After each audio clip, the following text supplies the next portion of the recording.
Fala pessoal, sejam bem-vindos a mais um vídeo aqui do nosso canal. Se você não me conhece, meu nome é Rodolfo Consenzo, eu sou analista de investimentos CNPI. Quero dizer que é uma honra recebê-los em mais um conteúdo exclusivo do nosso canal XTB Brasil. E hoje eu vim trazer para vocês a visão semanal, o que pode impactar os mercados globais durante esta semana. Bora lá então, antes da gente começar o nosso vídeo, quero pedir para você se inscreva no nosso canal, certifique-se de que você esteja inscrito no nosso canal e também já deixa o seu like para ajudar a levar esse conteúdo para cada vez mais pessoas. Combinado? Agora sim, bora para o vídeo, então, uma visão semanal do que tende a acontecer nos mercados globais durante esta semana.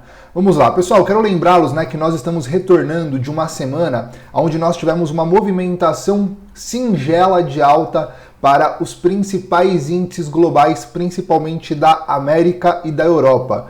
Nós tivemos uma movimentação leve de alta para o S&P 500 e para a Nasdaq, respectivamente, de 0,28 aproximadamente e 0,15% aproximadamente. Nós estamos com o S&P ainda trabalhando próximo às regiões da máxima histórica. Estamos também com o Dow Jones trabalhando muito próximo às regiões da máxima histórica. Vamos aproveitar, vamos dar uma olhadinha aqui na nossa tela. Primeiro falando sobre o Dow Jones, vocês estão vendo aqui na minha tela, a plataforma da XStation aberta. Lembrando que vocês podem ter uma conta de forma 100% gratuita, uma conta demonstração. Todos os links vão estar aí na descrição do vídeo. Esse daqui é o gráfico do Dow Jones, o S30, o código do ativo na XStation.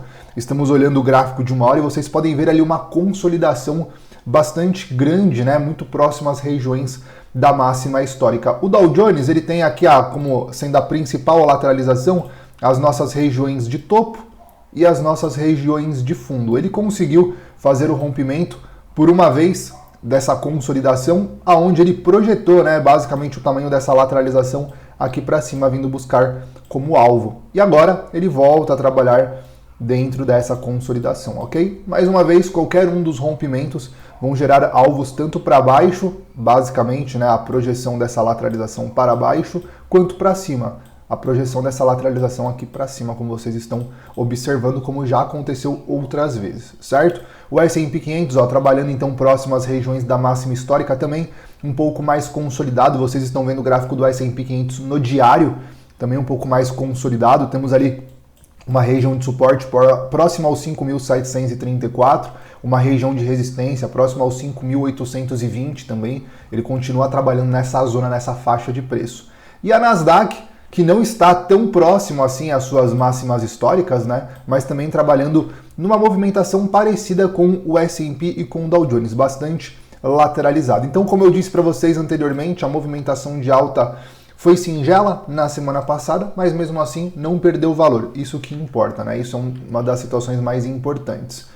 Quando a gente vai para o mercado europeu e para o mercado asiático, a gente também vê ali uma movimentação leve de queda para o mercado europeu, 1,75% de alta para o Eurostock 50, que compreende aí as 50 maiores empresas do mercado europeu. Entretanto, ele até ele ensaiou, melhor dizendo, um rompimento da máxima histórica e depois retomou na movimentação de queda, 1,75% de baixa aproximadamente. E o mercado asiático eu colocaria como sendo o destaque da semana anterior, tanto o mercado do Japão, que é o JP225, aqui o Nikkei 225, que vocês estão vendo na minha tela, 5,83% de alta, mas nós também tivemos Hong Kong e China subindo bem forte, alguns dias subindo 9%, 8%. Então, o mercado asiático ele vem se destacando nas suas movimentações aí majoritárias da semana, certo? Só mostrando para vocês, então, esse daqui é o gráfico do Eurostock 50, como eu falei para vocês, ele ensaiou uma tentativa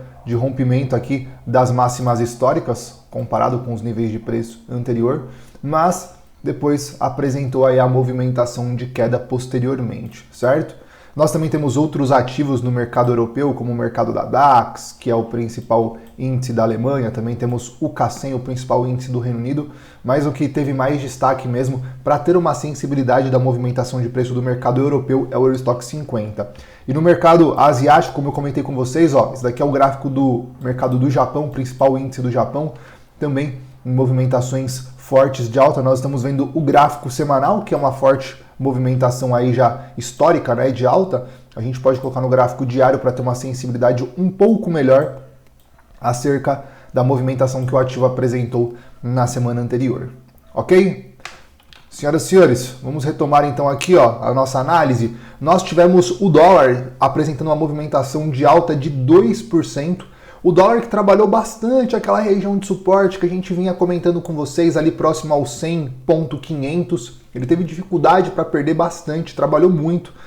Naquela região de preço, vocês vão ver aqui na minha tela, ele deixava um candle positivo, um candle negativo, um candle positivo, um candle negativo. Então tinha defesa de compradores naquela região de preço, principalmente depois que nós tivemos a rolagem do contrato. E aí, quando nós tivemos o dado do payroll que saiu na semana passada, o mercado de dólar veio apresentando uma forte movimentação de alta. Eu vou mostrar para vocês daqui a pouquinho o dado do payroll, tá?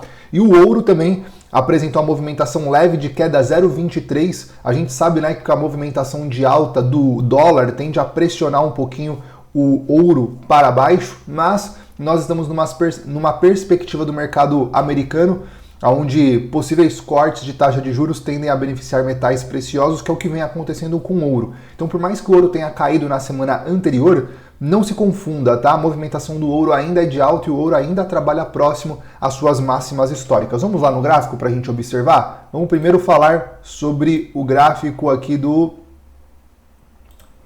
Vamos primeiro falar sobre o gráfico do dólar, tá? Índice dólar, então, a região de preço que eu comentei com vocês, que é aqui a região de preço dos 100.500, que o mercado teve dificuldade para perder essa região, como eu falei, né? É um de baixa, um de alta, um de baixa, dois de alta, um de baixa, um de alta, dois de baixa, um de alta.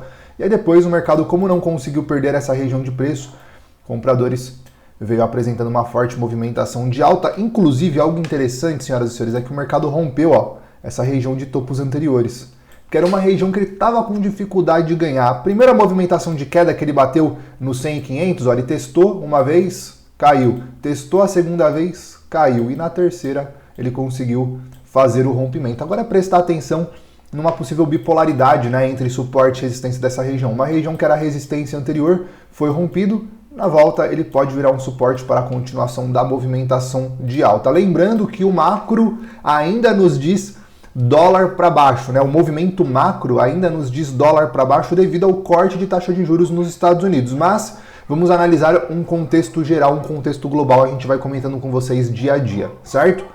E aí essa movimentação de alta para o dólar, ela tende, né, a beneficiar, ou melhor dizendo, ela tende a apreciar o dólar frente às outras moedas em que ele está sendo cotado. Por exemplo, o euro. A movimentação de alta para o dólar acaba trazendo forte movimentação de queda para o euro, inclusive o rompimento da região de suporte principal que nós tínhamos dentro dessa lateralização majoritária que o euro tinha apresentado, ok? Então ele conseguiu fazer o rompimento desta região de lateralização. Isso a gente pode aplicar para outros ativos que estão atrelados ao dólar, como por exemplo o USD CAD, que agora vem retomando uma movimentação de alta, né? O USDJPY, que também vem retomando uma movimentação de alta depois de uma forte movimentação de queda de semanas anteriores. Então todos os ativos que estão atrelados aí ao dólar vão acabar se depreciando e o dólar apreciando frente a essas outras moedas, ok? A gente comentou aqui brevemente, então, de 3 pares de moedas, só para vocês terem uma noção, uma sensibilidade mesmo, ok? E o ouro, né, que a gente estava comentando do ouro também, vamos voltar aqui e mostrar a movimentação de preço do ouro. O ouro, aqui é o gráfico diário, então como vocês podem observar, ele está trabalhando próximo às regiões de máximas históricas. É aquela velha história, né, que eu costumo comentar com vocês. Ativos que estão em máximas históricas, nós não temos referências anteriores aonde pode acontecer defesa de preço por parte dos vendedores. Então abrir posições vendidas é um pouco mais complicado. Em contrapartida, abrir posições compradas próximas regiões de máxima histórica também pode ser um pouco complicado. Então aqui vai um pouco mais da sensibilidade do operador, né? Se a gente colocar no gráfico de 4 horas, a gente percebeu anteriormente uma movimentação de divergência que o ouro estava apresentando topos mais altos no gráfico de preços e no gráfico do estocástico ele já apresentava topos mais baixos. Então aqui uma possível movimentação contra essa tendência majoritária de alta. E agora ele deixa aparentemente uma região, né, de topo duplo, topo triplo aí, até poderia ser, mas para isso ser confirmado ele teria que conseguir romper a região da mínima anterior que ele deixou para nós. Aqui nós teríamos uma possível quebra de estrutura dessa movimentação de alta, uma possível quebra de estrutura para as próximas movimentações de baixa, ok? Então vamos continuar monitorando esse ativo, vamos ver como que o ativo vai estar reagindo. E o petróleo, aproveitando que a gente está falando sobre as commodities, né? O petróleo que também apresentou uma forte movimentação de alta na semana anterior, principalmente por conta dos conflitos que está tendo entre Israel e Irã, ele já começa a apresentar características de movimentação cansada de alta, podemos dizer assim, né? Como se o mercado já estivesse na iminência de apresentar uma movimentação de correção para toda essa movimentação de alta que nós tivemos na semana anterior, ok? De fato, essa movimentação que vocês estão vendo aqui no gráfico, essa forte movimentação de alta aqui que vocês estão vendo no gráfico, foi justamente no momento que houve as notícias, né, dos conflitos ali na região de Israel junto com o Irã, tá bom? Então foi nesse momento que nós tivemos essa forte puxada de alta para o petróleo. Eu ainda acredito em movimentações majoritárias de alta para o petróleo, mas eu acredito que sim, pode acontecer aqui, o mercado pode apresentar sim uma movimentação de correção e vir buscar aqui as regiões de preço, né, da linha de tendência de alta deste canal que nós traçamos anteriormente aí com vocês, ok? Essas regiões de preço aqui, certo? Nós estamos olhando o petróleo WTI, mas isso também se aplica ao petróleo Brent, ok? Não muda muita coisa do que nós comentamos com vocês. Então sim, acredito numa movimentação de correção, pelo menos até aqui essa linha de tendência de alta deste canal de alta que nós traçamos com vocês anteriormente, ok? Bom, basicamente então, para os principais índices, para o dólar e para as principais commodities aí, é isso que nós teríamos. E agora eu trago para vocês o dado, né, que nós tivemos na semana passada, o famoso dado de payroll. Senhoras e senhores, o dado de payroll tem vídeos explicando aqui no nosso canal para vocês o que seria, né, o dado de payroll, quais são os principais dados que vocês precisam ficar de olho, precisam ficar atentos quando o payroll vai estar apresentando, né, para a gente. Lembrando também que esses dados vocês conseguem encontrar aqui na plataforma XStation, na aba calendário, tá? Na aba calendário sempre sai os dados do payroll aí que vocês conseguem estar analisando. O payroll é um dado que ele sai todas as primeiras sextas-feiras de cada mês. E ele mostra basicamente, ele dá pra gente uma sensibilidade da parte de emprego nos Estados Unidos. Então, eu sempre considero 4 principais dados que saem no payroll: o ganho médio por hora trabalhada e o salário médio por hora trabalhada, o relatório de empregos não agrícolas e o relatório de empregos privados e também a taxa de desemprego aí que nós temos, ok? Basicamente, esses são os principais dados que eu considero. Inclusive, senhoras e senhores, esses dados, eles estão aqui, tá? Eu planilhei eles para ficar de uma forma mais simples de vocês estarem visualizando. Eu coloquei aqui na apresentação, mas os dados estão todos planilhados e a gente vem fazendo esse monitoramento para ficar mais simples de vocês enxergarem, inclusive com o gráfico, né? O gráfico fica mais palpável, mais nítido para vocês. Então, basicamente, nós temos aí um ganho médio por hora trabalhada, comparado com o mês anterior, diminuiu. Olha que interessante, vamos colocar na cor preta, ó. O ganho médio por hora trabalhada diminuiu comparado com o mês anterior. De 0,5 veio 0,4. Às vezes, putz, Rodolfo, mas 0,5 para 0,4 dá tanta diferença assim? Dá, galera, dá uma diferença muito grande porque nós estamos falando de um país inteiro. Nós não estamos falando de uma empresa, estamos falando de um país inteiro, ok? Então dá bastante diferença. E olha que interessante, né? Por mais que o ganho médio por hora trabalhada diminuiu, nós temos o salário médio por hora trabalhada, ele aumentou, ó. O salário médio aumentou. Como que se explica isso, né? Como que se explica? Acho que vocês não estão vendo aqui, ó. Deixa eu puxar um pouquinho mais para cima. Agora vocês conseguem enxergar melhor, né? Então, como que se explica isso? Basicamente, para o cidadão americano ganhar a mesma coisa, ele está precisando trabalhar um pouco mais. Entendeu? Então, o valor da hora diminuiu, mas o salário aumentou. Isso significa, então, que o trabalhador americano está trabalhando mais e está ganhando mais, obviamente. Em contrapartida, ele precisa trabalhar mais para ganhar a mesma coisa que ele ganhava anteriormente. É basicamente isso que esses dados nos mostram, tá bom? O relatório de empregos não agrícolas, a gente pode observar que está tendo uma alta, né, nos últimos movimentos. De 89 foi para 159, que foi para 254. Ou seja, está se gerando mais empregos não agrícolas no mercado norte-americano. Isso é bom, Rodolfo? Sim, isso é bom, porque quanto mais empregos o mercado americano está gerando, isso significa mais dinheiro no bolso da população. E mais dinheiro no bolso da população significa maior o consumo. Isso tende a fomentar a economia. Mas, Rodolfo, fomentar a economia não pode também fomentar a inflação? Sim, mas nós estamos vendo os dados de inflação diminuindo. Nós estamos vendo a taxa de juros diminuindo. Então nós começamos a voltar para aquela condição normal do mercado. Um dado que é bom, ele continua sendo bom. Um dado que é ruim, continua sendo ruim. Ou seja, um dado de economia aquecida é bom para os principais índices. E um dado de economia desaquecida é ruim para os principais índices. A gente também vê isso nos dados de empregos privados, né? De 74 subiu para 114, que subiu para 223, ou seja, está se aumentando a geração de empregos privados também nos Estados Unidos. E em contrapartida, a taxa de desemprego está diminuindo. Estamos observando a taxa de desemprego diminuindo. Isso é ótimo, né? Quanto mais pessoas estiverem empregadas, isso é melhor. Uma taxa de desemprego diminuindo significa que o desemprego norte-americano está caindo, está diminuindo, ok? Muito cuidado também, senhoras e senhores, quando vocês estiverem aqui na plataforma AccuStation ou em qualquer outra plataforma, quando vocês estiverem analisando os dados nas cores, né? Ah, é um dado que saiu na cor verde, então é um dado bom. É um dado que saiu na cor vermelha, então é um dado ruim.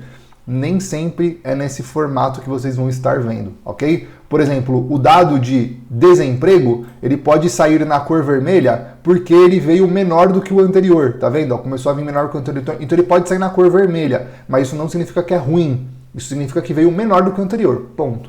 Só para vocês entenderem e interpretarem da forma correta o dado quando ele sair, ok? Então, basicamente, é isso que nós tivemos no dado de payroll da semana passada, que saiu na sexta-feira, e assim que saiu o dado, nós podemos observar uma forte tomada dos principais índices americanos. Nasdaq subiu, rompeu máxima do dia, né? Veio rompendo máximas do dia, subiu mais de 160 pontos.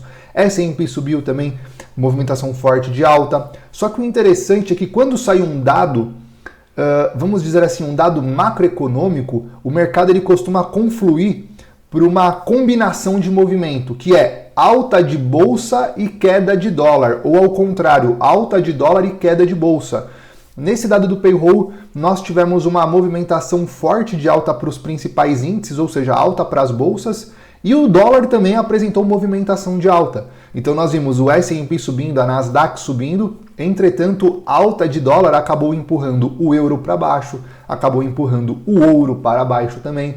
Então não foi uma movimentação em conjunto que nós tivemos do mercado. Trazendo essa informação, né, obviamente, para nós ficarmos atentos para os próximos payrolls aí que o mercado for apresentando para a gente, tá bom? Bom, eu continuo trazendo para vocês a dinâmica econômica, a relevância sobre a parte de taxa de juros, inflação e pronunciamento de membros importantes dos principais bancos centrais. E essa semana nós vamos ter pronunciamento de membros importantes de diversos bancos centrais, tá? Tanto dos Estados Unidos quanto do Banco Central da Europa. Nós também vamos ter falas de membros do FONC. Então, todas as informações importantes para a gente ficar de olho, que pode sim impactar na dinâmica econômica que está acontecendo. Agora, vamos dizer assim, a priori, né, diminuição de taxa de juros nos Estados Unidos, inflação também em movimentação de queda. Essa semana nós vamos ter dados de inflação nos Estados Unidos, tá? Em outras partes do mundo também, para a gente ficar de olho. Vamos lá. Terça-feira, vamos ter balança comercial nos Estados Unidos, tá? A balança comercial envolve exportação e importação, ou seja, envolve dados de produção dentro dos Estados Unidos. Obviamente, dados de produção podem impactar diretamente no PIB. O PIB pode impactar diretamente nas tomadas de decisão de membros importantes de Banco Central para subir, diminuir ou manter a taxa de juros. Por isso que ela entra como um dado importante para a gente ficar de olho no nosso monitoramento. Na quarta-feira, a balança comercial na Alemanha e atas da reunião do FONC nos Estados Unidos. Lembra? O que os principais membros dos bancos centrais estão falando? Aqui, ó, atas do FONC. É importante a gente ficar de olho também. Aí na quinta-feira nós vamos ter dados de inflação nos Estados Unidos, o famoso IPC, ok? E pedidos por seguro-desemprego também, pedidos iniciais por seguro-desemprego nos Estados Unidos. É mais um dado de emprego. Saiu o dado de payroll na sexta-feira, vai sair um dado de emprego também agora, esta semana nos Estados Unidos, ok? E na sexta-feira nós vamos ter PIB no Reino Unido, dado de inflação ao consumidor na Alemanha, o famoso IPC, dado de inflação ao produtor nos Estados Unidos, o famoso IPP, e dados de emprego no Canadá. Rodolfo, por que você traz esses dados aqui pra gente ficar de olho?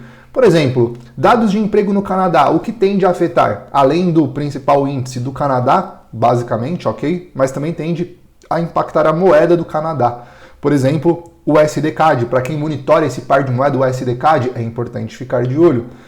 PIB no Reino Unido, Rodolfo, o que isso tem de trazer de importância para o mercado global? Para o mercado global, talvez nem tanto, mas para o mercado local do Reino Unido, traz importância sim. Para quem está monitorando o principal índice do Reino Unido, que é o UK100, que tem aqui na nossa plataforma da XStation, ou o par de moeda, né, GBP-USD, Libra versus dólar, então tende a impactar. A mesma coisa ali na Alemanha, né? Dado de inflação na Alemanha pode impactar pode impactar o principal índice da Alemanha aqui, que é o mercado da DAX, na plataforma da XStation DE40. Por isso que eu sempre trago aí todas as informações para vocês estarem acompanhando. E lembrem-se que na plataforma da XStation, aba calendário, todas essas informações vão estar aqui disponíveis para vocês, tá bom? Só trazendo aí então mais esse recurso.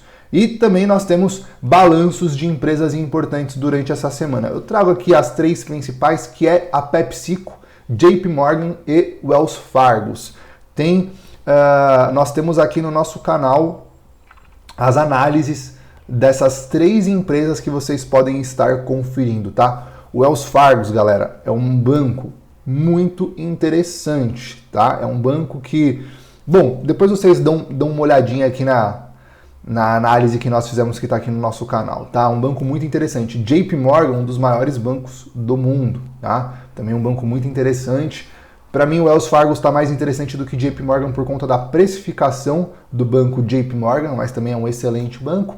E PepsiCo, uma grande empresa pagadora de dividendos, ela está caracterizada aí como Dividend King, tá? Ela vem pagando dividendos crescentes e consistentes a longo prazo.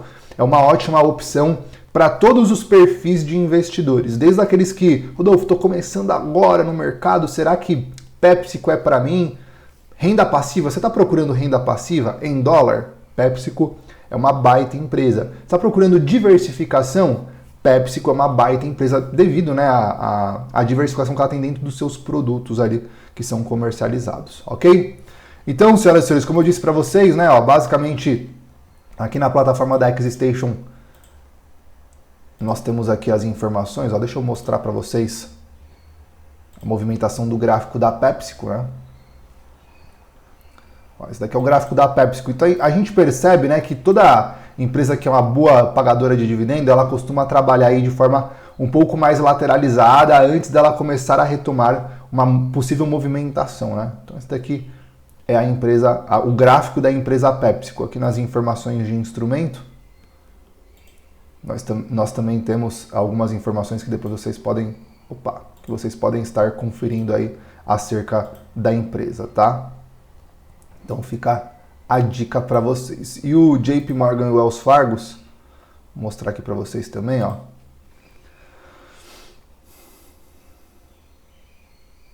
Primeiro, o Wells Fargo. Essa daqui é a movimentação de preço da Wells Fargo. Movimentação forte de alta, né, que o banco apresentou. Não está exatamente nas suas máximas históricas, mas está próximo às suas máximas históricas. E JP Morgan é um banco também que é difícil você encontrar algum pullback. Os investidores continuam...